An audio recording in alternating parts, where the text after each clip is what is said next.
So this is the Schenley Steam Mop Cleaner, and it is awesome and fantastic. It has 3 different settings, and when you turn it on, it automatically goes on medium. So check it out. Here is a close-up so you can see what it looks like. So here it is, and we're gonna push this button, and there's the dots right there.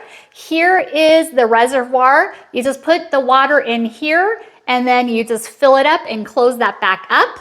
And it will put out within 15 seconds, hot, super hot, up to 248 Fahrenheit of hot steam water. So check it out. So I really love using this on laminate flooring, but you can also use this on tile or hardwood floors. It's so versatile on so many things. You can even use this on walls as well, but depending on what kind of paint you have. So keep that in mind. And it is just very simple to use. Now, when you first turn it on, it automatically goes on the medium setting. If you push it again, it's gonna go to the high setting. So let me put it on high, and you'll see with the buttons that they light up. So right now, the 3 lights go on, and that will show that it's high.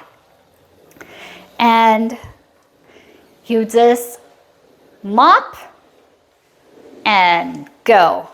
So nice. And the nice thing is these microfiber cloths are also machine washable or hand washable too. Perfect. Definitely recommend these. Thanks for watching, and hope you found this video helpful.